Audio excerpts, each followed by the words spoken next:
салом бинандагони азиз, имрӯз сешанбе 30 август аст. дар ин нашри барномаи ахбори озодӣ охирин таҳволоти тоҷикистону ҷаҳонро пешниҳоди шумо мекунем ва ҳоло сархати мавзӯи барнома. мақомдори масъули ҳуқуқи инсон дар маъмурияти Путин мегӯяд, фарзандони муҳоҷироне ки забони русиро намедонанд, набояд ба мактаб қабул шаванд. тоҷирон мегӯянд, манъи содироти пиёз танҳо муваққатан нархи онро поин бурдааст. ҳар сол 40% бурад, имсол 70% бурад. як мактабхон аз ноҳияи Восе аз озмуни забони англисӣ дар Лондон бо ҷоиза баргашт, вале устодаш мегӯяд, заҳмати ӯро қадрдонӣ накарданд. як мақомдори Русия ки вазифааш ҳимоят аз ҳуқуқи инсон мебошад, ба ин андеша аст ки фарзандони муҳоҷироне ки забони русиро намедонанд, ба қавли ӯ набояд ба мактабҳои миёнаи ин кишвар қабул шаванд. ин дар ҳолест ки Русия макони асосии кору даромад ва зиндагии бисёр муҳоҷирон аз ҷумла аз Тоҷикистон шудааст. қисми зиёдашон бо оилаву фарзандҳо ба Русия мераванд. то куҷо ин назари мақомдори рус метавонад дар амал татбиқ шавад ва ин изҳорот чӣ хатарҳое дорад? дар ин бора суҳбате дорем бо ҳамкорам Мирзонабии Холиқзод ки ҳоло бо мо дар студия аст. Мирзонабӣ салом. оё суҳбати сари таҳсили фарзандони муҳоҷирон дар Русияву маҳдуд кардани онҳо аз куҷо манша мегирад?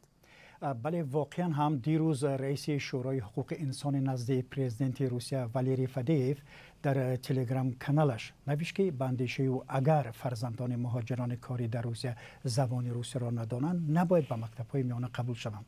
Фадеев навиштааст ки ӯ дар вокуниш ба пешниҳоди Игор Баринов ин нуктаро баён кард ки раиси оҷонсии федералии умури миллатҳо мебошад.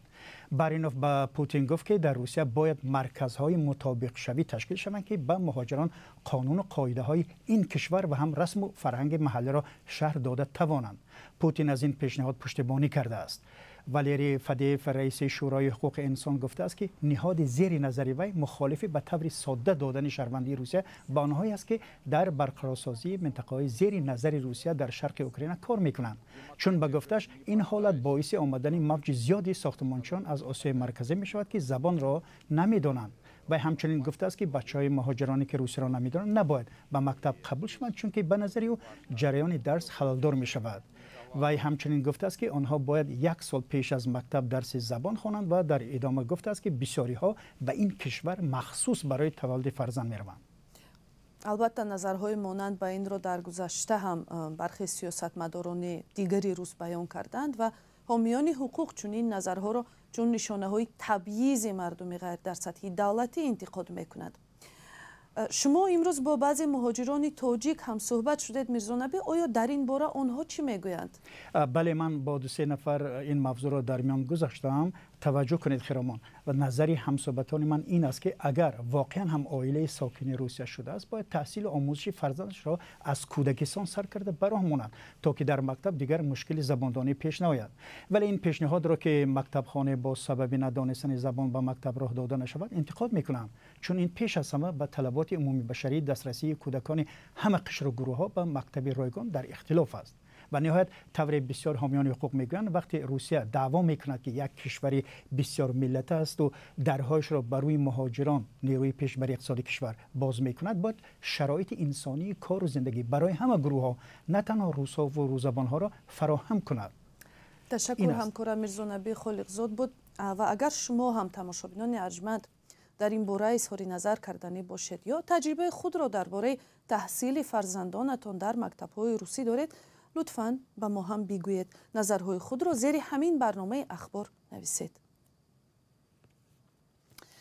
در حالی که تاجیکستان را بیشتر مهاجران اقتصادی ترک میکنند، خود این کشور میزبان گروهی از پناهجویان افغانستانی است که در جستجوی امنیت و آسایش کشوری تحت نظر طالبان را ترک کردند. بر اساس عهدنامه‌های بین‌المللی امضا شده از جانب تاجیکستان این کشور وظیفه دار است که برای پناهجویان دستیاری دراز کند، ولی اخیراً سازمان ملل متحد مقامات دوشنبه را برای بازپس فرستادن گریزه‌های افغان انتخاب کرده است. گزارش همکاران مولا رجب یوسفی و برات یوسفی. اخراج چند مهاجر افغانستانی از تاجیکستان پناهجویان دیگر را نگران کرده است. اکثر آنها تلاش می‌کنند در کوچه و بازار زیاد نگردند، می‌ترسند که بازداشت و به افغانستان فرستاده می‌شوند. اینجا بنای در درآمدگاه شهر وحدت مکان زندگی یک گروه از مهاجران افغانستانی است. در این بنا بیش از 100 خانواده مهاجران افغانستانی به سر میبرند. اکثر مهاجران حاضر نیستند در نزد کامرا درباره مسئله اخراج از تاجیکستان صحبت کنند، چون میترسند که برایشان مشکل ایجاد می شود. ولی چند نفر آنها در صحبت بدون کامرا تصدیق کردند که در هفته‌های اخیر چند نفر از مهاجران افغانستانی از تاجیکستان اخراج کرده شدند. در اکثر این دکان و مغازه و آشخانه ها در مرکز شهر وحدت قبلا پناهندگان افغانستانی کار می‌کردند. حالا تقریبا دری همه آنها بسته است. نگرانی از اخراج به افغانستان در حال است که پناهندگان، خصوصا آنهایی که سالها پیش به تاجیکستان آمدند، با مشکل زندگی روبرو هستند. زندگی ماجر خواه از کابلان بدبخش جنگ جوش بود ای کدامت اینجا.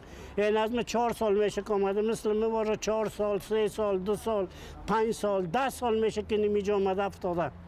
نه مانده کار غریبی هم بسیار کمچین از اینجا کار نیست. مردم بسیار پریشان است، به خدا ماجر بسیار پریشان است. اکثر پناهندگان افغانستانی با امید رفتن به کشور سوم به خصوص کانادا به تاجیکستان آمدند. حالا که در افغانستان طالبان در سر قدرت هستند، اکثر آنها نمیخواهند به کشورشان برگردند. اگر نصیب باشه که ما رو ببره خوب میریم، اگر نباشه خود ما نمیتونیم که از چیز خود یعنی بریم. طبق اطلاع منابع رادیوی آزادی از 19 آگوست تا حالا بیشتر از 10 و در یک سال اخیر 74 پناهجوی افغانستانی به وطنشان بازگردانده شدند. این کار نگرانی کمیسریت عالی سازمان ملل در امور پناهندگان را به میان آورد. مقامات در این زمینه یگان شرح ندادند. در تاجیکستان بیشتر از 10,000 پناهنده افغانستانی به سر میبرند.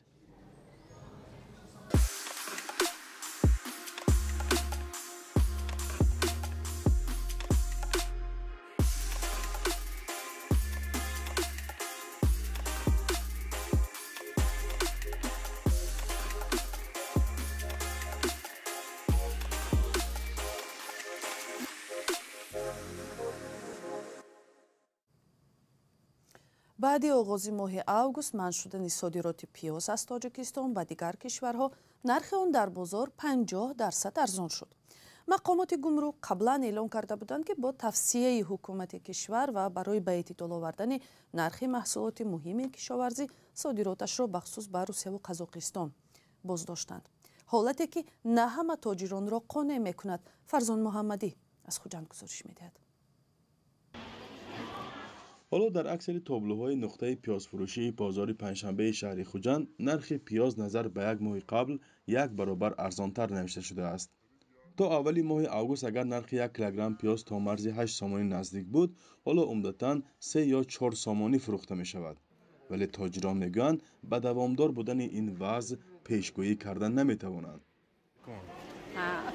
همین زمستان و همین گفتی اکنوها نرخ پیاز نمیفروخت.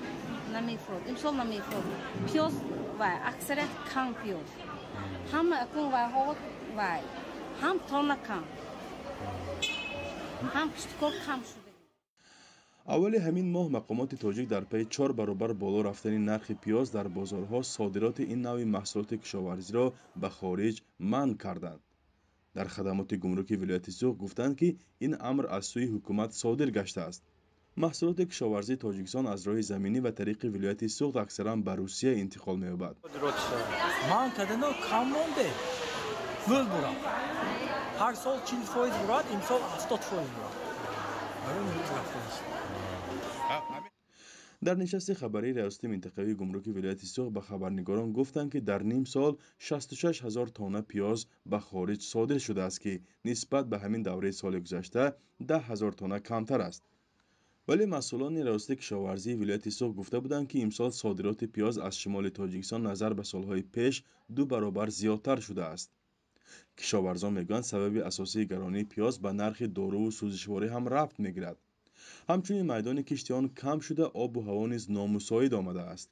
маъруф шерифиён сардори аёсати кишоварзии суғд гуфт кишти пиёз нисбат ба соли гузашта 1000 гектар кам шуд.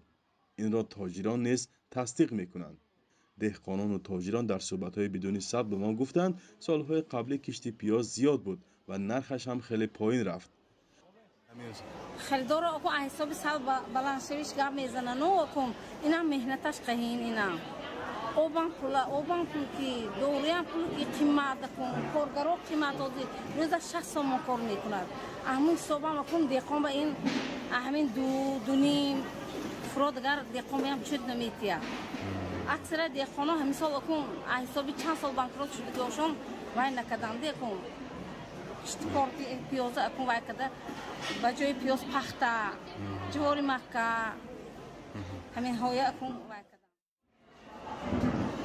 در بازار پنجشنبه شهر خوجند خریداران پیاز هنوز هم کم به نظر میرسند. ساکنان تا به این حد بلند شدن نرخ پیاز را در چند سال آخر مشاهده نکرده بودند و از دوام کردن گرانی ها نگران هستند. چند پیش سازمان ملل متحد گفت که نرخ پیاز که غذای تاجیکان را به آن تصور کردن سخت است بیشتر از 192% بالا رفته است. جمعیت تاجیک مطلوبات که قرار است با نرخ‌های بلند بازار تاثیر رساند گفته است که پایین‌روی نرخ پیاز در تاجیکستان احتمال نزدیکتر به زمستان سال جاری صورت گیرد. کشاورزان و تاجران سوخت هم باور دارند که کشت تیر ماهی پیاز نرخ را پایین خواهد آورد. فرزان محمدی، رادیو آزادی، شهر خوجند. اخیراً در حیات مکتبخانه‌های دستور زبان انگلیسی از تاجیکستان حادثه مهمی روی داد. ده‌ها خواننده از منطقه‌های گوناگون کشور در آزمون زباندانی تینیگل در لندن اشتراک کردند و 3 نورسی تاجیک برنده جایزه شد. مکتب بچه‌های تاجیک با همسالانشان از کشورهای خارجی رقابت کردند. برنده یکی از این جایزه ها ساکن ناحیه واسه است که همکارم محمود جان رحمتزاده با او از نزدیک شناس شد. اینجا دانشگاه بورنلی شهر لندن است که برای نورسان آزمون بهترین داننده زبان انگلیسی را برگزار کرد.